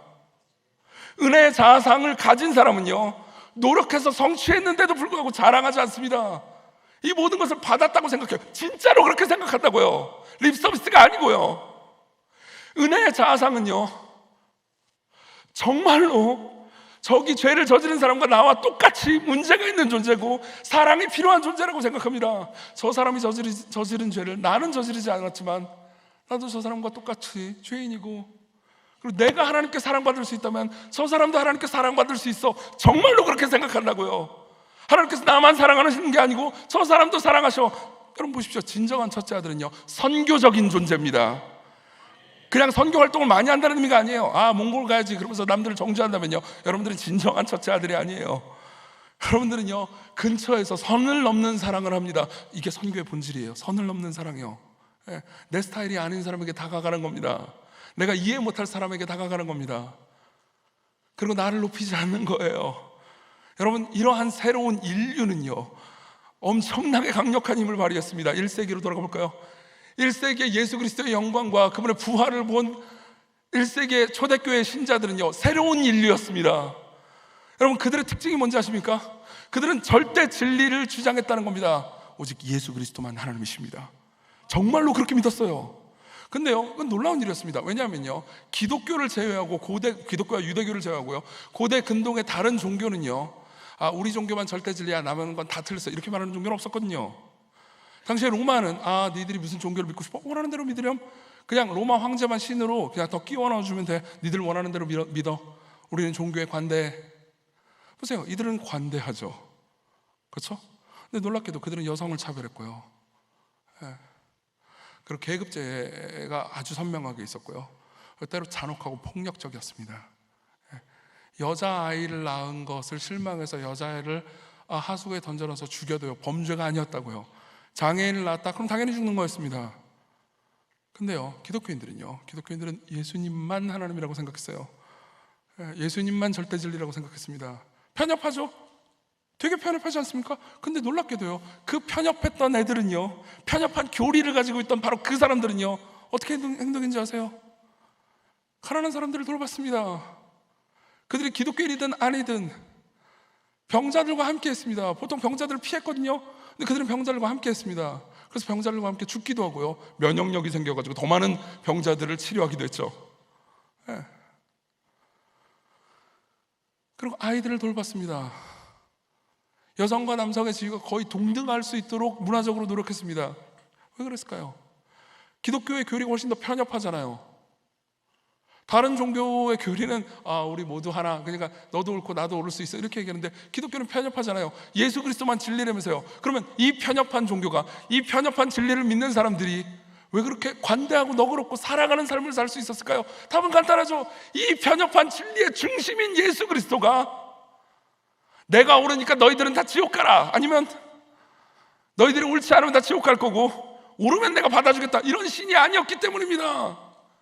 이 편협한 진리, 오직 유일한 진리의 신, 바로 그분은요, 십자가에 매달려 있을 때 자기를 향해서 침을 뱉고 조롱하는 사람들을 보면서도 아버지, 저들을 용서해 주십시오, 저들은 지금 자기가 뭘 하고 있는지 알지 못합니다 라고 말하는 바로 그런 분이었기 때문입니다. 원수를 위해서 죽으신 분, 그분이 절대 진리예요. 생각해보세요. 그런 분을 절대 진리로 믿고 있는 사람이 어떻게 편협하게 대할 수 있겠습니까? 어떻게 그분을 따르지 않을 수 있겠습니까? 1세기의 사람들은, 1세기의 기독교인들은요, 정말로 이 모든 것을 이해했습니다. 그들의 오퍼레이팅 시스템이 바뀌기 시작했어요. 그들은 죄를 죄라고 말하면서도 죄인들을 끌어안을 수 있었습니다. 그들은 하나님의 뜻대로 살기 위해서 노력하고 가급적 죄를 멀리하고 순결하고 영적이고 올바른 삶을 살기 위해서 노력한다는 측면에서 이 비유 속의 둘째 아들과도 다릅니다. 그렇지만 죄를 지은 사람들을 긍휼히 여기고 그들을 구하기 위해서 뛰어들고 그들을 위해서 자기의 모든 것을 내놓을 줄 아는 용기를 가졌다는 측면에서 이 비유 속의 첫째 아들과도 다릅니다. 이것이 바로 진정한 첫째 아들이에요. 이러한 종류의 사람이 새로운 인류고 성경에서 말하는 그리스도인이에요. 여러분, 이게 기독교의 아름다움입니다. 여기에 기독교의 본질이 있어요. 기독교는 도덕주의가 아닙니다. 그렇다고 기독교는 죄를 용납하는 것도 아닙니다. 예수 그리스도는 이 모든 진정한 첫째 아들의 원형이십니다. 자 보세요. 우리가 여러분들 이 비유 속의 첫째 아들이나 둘째 아들처럼 되지 않고요, 진정한 첫째 아들처럼 변하고 싶지 않습니까? 1세기의 기독교인들처럼 용기 있는 사람이 되고 싶지 않나요? 자, 여러분들의 구주가 어떤 분이신지를 말씀드리죠. 예수 그리스도가 어떤 분인지 말씀드리겠습니다. 보세요. 성경에 보면요, 예수님을 가리켜서 숱하게 맏아들이라고 부르는 부분이 많습니다. 예를 들면요, 히브리서 1장 6절은 이렇게 말하죠. 그가 또 맏아들을 이끌어 세상에 다시 들어오게 하실 때 예수 그리스도를 가리켜서 맏아들이라고 말해요. 그리고 그 맏아들이신 장자이신 첫째 아들이신 그분은요 우리를 향해서 이렇게 표현하신 적이 있습니다. 히브리서 2장 11절, 거룩하게 하시는 이와 거룩하게 함을 입은 자들이 다 한 근원에서 난지라. 그러므로 예수님이 형제라 부르기를 부끄러워하지 아니하시고, 자, 예수께서 여러분들을 형제라고 부르세요. 저와 여러분들은 예수님의 동생들입니다. 주 우리 아버지, 우리는, 이 노래 몰라요? 그분의 자녀, 예수 우리 형제요. 그분은 진정한 첫째 아들이십니다. 아까 제가 이런 말씀 드렸죠. 이 비유 속에 나오는 아들이 아닌 진짜 첫째 아들은 어떻게 행동했을까요? 그런 아버지에게 이렇게 말했을 겁니다. 아무리 멀리 있어도, 내 동생이, 내 사랑하는 동생이 아무리 먼 나라로 갔어도 나는 그를 찾으러 가겠습니다. 예수 그리스도께서 그렇게 하셨어요. 하늘 보좌에서 이 땅으로 오셨습니다. 죄인들의 세계로 오셨습니다. 죄인들과 똑같은 육체를 가지고 오셨죠. 동생들을 구하기 위해서요. 자 보세요. 이 비유 속에 형은 화가 났습니다. 왜 그럴까요? 자기의 재산을 잃어버릴지도 모른다는 것. 저 송아지 내 건데 왜 아빠 맘대로 잡어? 예수 그리스도, 우리의 진짜 첫째 형, 우리 가장 위대하고 아름다운 그 첫째 형은 자신이 가지고 있는 모든 재산, 아버지의 사랑을 십자가에서 잃었습니다. 왜요? 자신이 가지고 있는 모든 재산, 아버지의 사랑을 여러분들에게 주기 위해서요. 그분은 모든 것을 기쁨으로 이루셨습니다. 그분이야말로 이 비유 속에 등장하지 않는 진정한 아름다운 첫째 아들이고요. 그리고 여러분들이 그 첫째 아들의 사랑을 안다면, 그분의 용기와 지혜를 안다면 여러분들은 그분처럼 변하게 됩니다. 여러분, 예수 그리스도의 아름다움 하나만 얘기해드리죠. 예수님은요 용기 있는 신이십니다. 여러분, 진짜 용기가 뭔지 아십니까? 많은 사람들이 용기를 두려움 없는 상태라고 오해합니다. 마동석 같은 사람이 나가지고 다 때려 부수는 거죠. 으하! 아니요, 진짜 용기는요 두려움 가운데서도 옳은 일을 하는 능력이에요. 끔찍하게 두렵고 끔찍하게 고통스러운 겁니다. 독립운동가들을 다룬 영화를 한번 보세요. 거기에 보면요 독립운동가들이 끔찍하게 두려워합니다. 내가 잘못하면 잡혀가지고 순사한테 고문당할 수도 있어요. 버림받을 수도 있습니다. 너무나 괴롭습니다. 근데 그 가운데서도 이게 옳기 때문에, 내 자식들과 자손들에게 해야 할 일이기 때문에 분연하게 일어서죠. 그게 용기예요. 예수 그리스도와 겟세마네 동산을 보십시오. 겟세마네 동산에서 그분은 두려워하고 있습니다. 마르틴 루터는요, 겟세마네 동산의 예수님을 설명하면서요, 이때 이 사람보다 더 두려워했던 사람은 없다라고 말합니다. 왜 그럴까요? 그분은 아버지의 사랑을 잃는다는 것을 알고 계십니다. 그분은 자신이 가장 사랑하는 아버지가 자신을 향해서 우리가 마땅히 받아야 되는 진노와 저주를 그분께 내릴 거라는 것을 알고 계세요. 그리고 두려워하십니다. 이 잔을 내게서 옮겨주십시오. 그렇지만 용기를 내십니다. 그러나 내 원대로 마옵시고 아버지의 원대로 없어서. 여러분, 신의 성품 중에 용기가 있는 신은 우리가 믿는 하나님밖에 없다는 것을 알고 계십니까? 이 세상 어떤 종교의 신도 용기를 필요로 하지 않습니다. 왜요? 다른 모든 종교의 신은요, 저 위에서 명령할 뿐입니다. 명령하면서 명령을 지키지 않잖아요. 그럼 지옥으로 던지고 명령을 지키면 복을 주면 됩니다. 그러나 우리가 믿는 하나님은 용기가 필요했습니다. 그분은 두려움 가운데 서셨습니다. 그분은 죽음 가운데 서셨습니다. 그분은 두려움을 경험했기 때문에 아십니다. 이분이 아름답지 않습니까?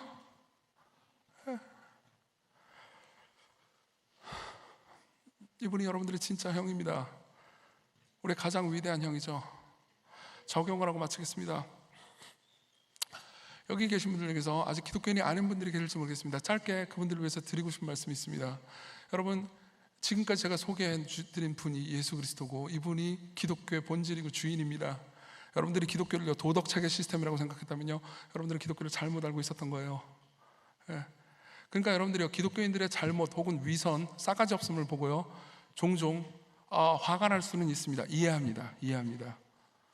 근데 여러분들이요, 거기에 대해서 비판하고 싶다면, 종교는 필요 없어, 버트란드 러셀처럼요, 기독교도 필요 없어, 종교도 필요 없어, 이렇게는 말하지 마십시오. 오히려 이렇게 비난하면 됩니다. 왜 너희들이 믿고 따른다는 신처럼 행동하지 않니? 라고 물어보면 됩니다. 그럼 전부 다 입을 막아버릴 수 있어요. 하지만 기독교인이 아닌 분들에게 제가 호소하고 싶은 게 있습니다. 여러분들이 이 이야기를 정말로 믿을지 안 믿을지 모르지만 신이 진짜 이런 분이라면 기쁜 소식 아니겠습니까? 당신이 이것을 믿을지 안 믿을지는 모르겠으나 이러한 분이 참된 신이라는 것을 희망하기라도 해야 되지 않겠습니까? 이분에 대해서 알아보십시오. 더 깊이 알아보십시오. 알고 그리고 배우고 볼수록, 복음서를 통해서 이 예수 그리스도를 알아갈수록 여러분들 두 가지를 알게 될 겁니다.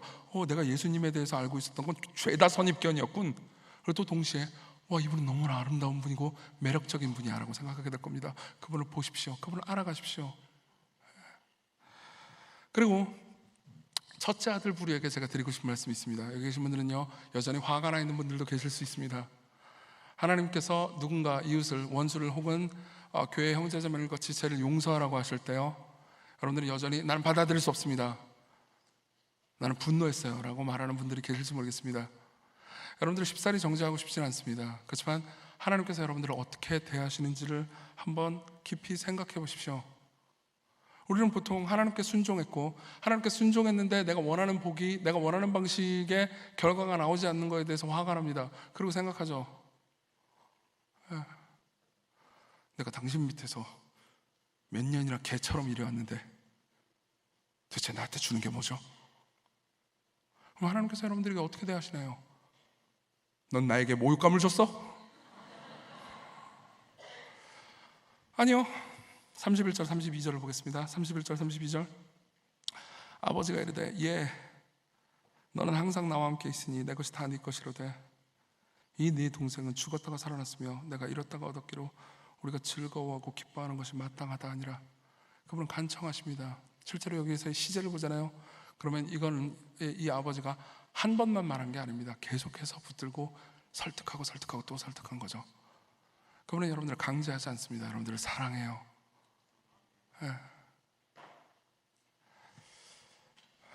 마지막으로 이 어느 쪽에도 속하지 않는 분들을 위해서 한마디 드리고 싶습니다.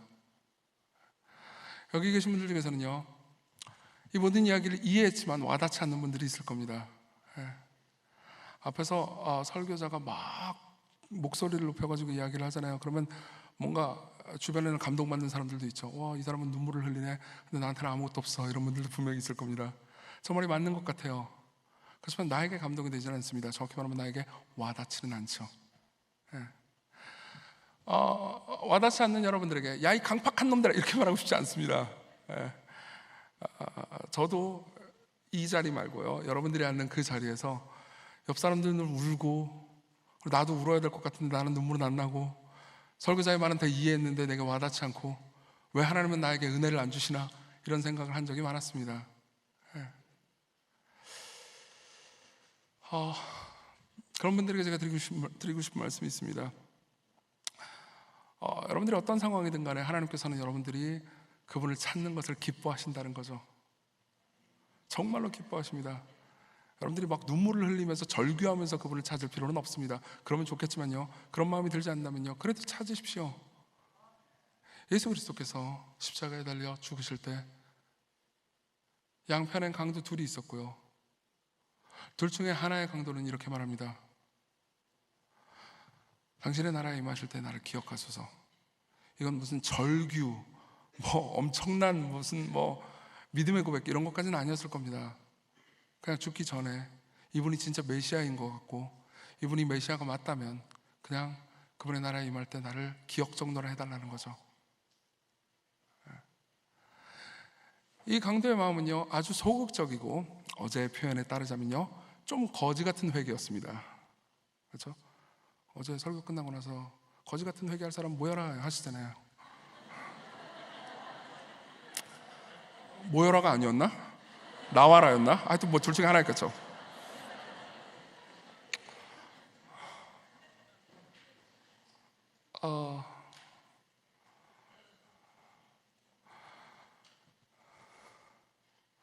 어쨌든 회개는 회개입니다. 그렇게 죄인 한 사람이 하나님께 돌아올 때 하나님은 어떤 마음이실까요? 우리가 읽었던 누가복음의 본문에 따르면요, 하늘에서 잔치가 열린다고 말합니다. 하나님의 사자에게 기쁨이 된다는 거죠. 그리고 같은 누가복음에 강도 이야기가 실려 있어요. 강도 이야기는 누가복음에만 실려 있습니다. 저는 여기서 상상을 해봤습니다. 이 강도가 당신의 나라에 임하실 때 나를 기억하소서 라고 말할 그때 하늘에서는 무슨 일이 벌어졌을까요? 예수님이 고통스러워하고 괴로워하고 신음을 내뱉을 때 옆에서 당신의 나라에 임하실 때 나를 기억하소서, 그때 하늘에서는 무슨 일이 벌어졌을까요? 저는 그걸 상상해서 글을 써본 적이 있습니다. 누가복음 15장에 나오는 비유를 머릿속에 떠올리면서 이 행악자의 운명을 생각해 봅시다. 이 행악자가 십자가의 고통을 끝내고 눈을 뜬 순간 하늘의 천사들은 환호하며 소리를 지르고 이 강도를 맞이할 겁니다. 왜냐하면 우리 구주께서 죄인 한 사람이 회개하면 하나님의 사자들 앞에서 기쁨이 되느니라 라고 말씀하셨기 때문이죠. 하늘의 모든 성도들은 이 행악자를 보고 얼싸안으면서 잘 왔어, 기다렸어, 우리가 너를 얼마나 기다렸는지 몰라, 네가 예수님께 나를 기억하소서라고 말할 때 우리 모두가 너를 지켜보면서 탄성을 질렀다니까 라고 말할 것입니다. 왜냐하면 우리 구주께서 죄인 한 사람이 회개하면 하늘에서는 회개할 것 없는 의인 99으로 말미암아 기뻐하는 것보다 더하리라고 말씀하셨기 때문이죠. 이 강도가 낙원에 도착하여 어리둥절하고 있을 때 성부 하나님께서는 그를 보고 달려가 얼싸안고 입을 맞추시면서 잘 왔다 내 아들아, 내가 너를 기다렸다, 내가 나의 집으로 돌아와서 얼마나 기쁜지 모른단다 라고 말씀하실 겁니다. 예수님의 비유에 나오는 아버지도 그렇게 하셨으니까요, 강도는 이렇게 말할지도 모릅니다. 내가 아버지께 죄를 지었는걸요, 저는 이 땅에서도 재판에서 사형 선고를 받은 흉악범입니다. 그런 제가 어떻게 당신의 아들이 됩니까? 하지만 성부 하나님은 그 행악자를 껴안으면서 내 아들은 죽었다가 다시 살아났으며 내가 잃었다가 다시 얻었노라 라고 말씀하실 겁니다. 하물며 강도도 이럴 텐데 여러분들은 어떻겠습니까? 여러분들이 그분에 대해서 가지고 있는 감정이 약간 냉담해도 괜찮습니다. 그분이 여러분들을 향한 감정은 뜨거우니까요. 그분은 여러분들을 사랑하십니다. 이 이야기가 여러분들에게 그냥 교회 가면 늘 듣는 그냥 평범한 이야기가 아니었으면 좋겠습니다. 마침 목도 쉬어가지고 답답해 죽겠는데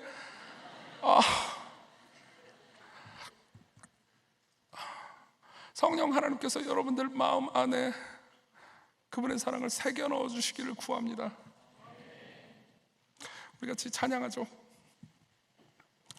예수님 그의 희생 기억할 때 자기 몸 버려 죽으신 주, 나 항상 생명 주신 그 은혜를 마음에 새겨봅니다.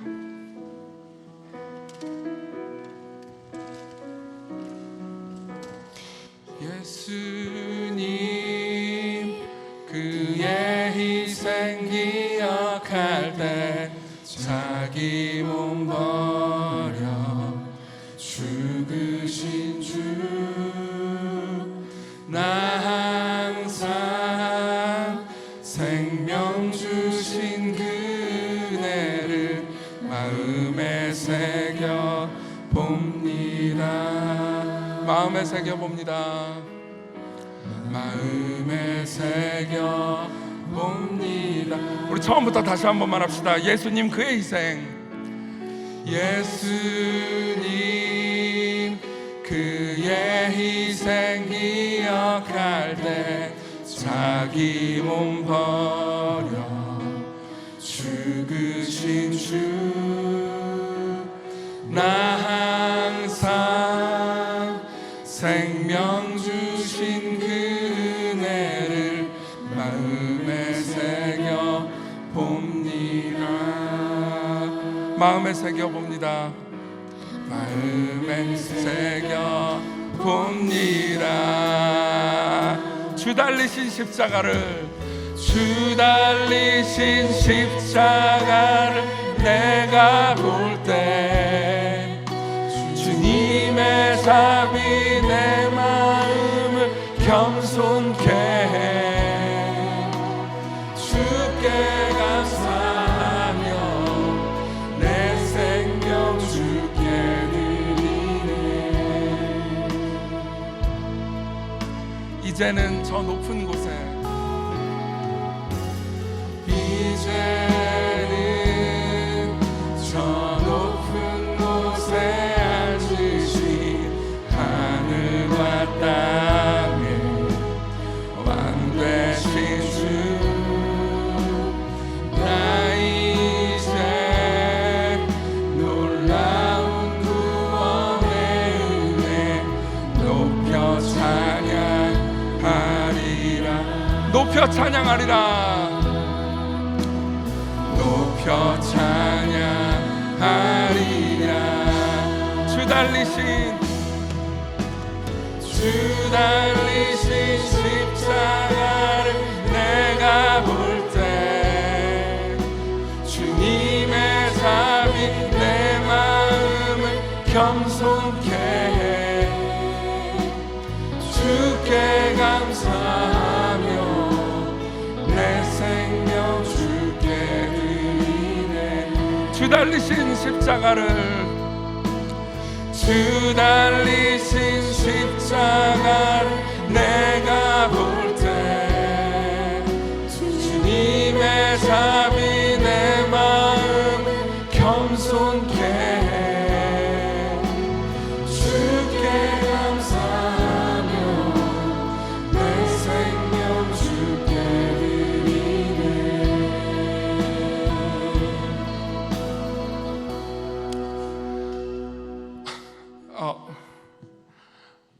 저는 십자가를 믿은 지 거의 30년이 다 돼가고 있고요. 한 26년, 7년 이렇게 됐네요. 제 나이를 깠네요, 생각해보니까. 그리고 십자가가 참 지루해질 만도 한 시간을 보냈습니다. 근데요, 복음은 참 놀랍습니다. 복음의 깊이를 듣고 알고 하면서요, 저는 제가 생각했던 것보다 훨씬 더 죄인이라는 것을 문득 발견하게 됩니다. 그리고 그 이상으로요, 놀라운 사랑을 받고 있다는 걸 또요. 십자가는 항상 저를 겸손하게 만듭니다. 그것은 제가 그만큼 자주 교만하다는 걸 의미하겠죠. 우리 모두 마찬가지 아닐까요? 여러분, 같이 십자가를 바라봅시다. 그분이 죽으신 것, 그분이 여러분들을 사랑하신 것, 그리고 자기 자신을 보는 겁니다. 십자가 앞에 내가 자랑할 게 뭐가 있겠습니까? 내가 십자가 앞에서 말할 수 있는 건 하나밖에 없습니다. 따라해 보실래요? 나는 죄인입니다. 그리고 십자가 앞에서도 난 뭘 말할 수 있을까요? 이것도 따라해 볼까요? 나는 하나님의 사랑을 받고 있습니다. 그런 사람은요, 진정한 첫째 아들이 될 수 있습니다. 여러분, 정말 은혜의 사람이 될 수 있습니다. 여러분들의 마음이 은혜의 자상으로 변할 수 있습니다. 우리 같이 기도했으면 좋겠습니다. 우리의 마음이 바뀌게 해달라고. 하나님, 우리의 마음 가운데 찾아와 주셔서 우리의 죄를 들춰내 주시는 동시에 그보다 더 위대한 하나님의 사랑을 채워 넣어달라고 우리 같이 우리 주님의 이름을 함께 부르면서 함께 간절히 기도하겠습니다.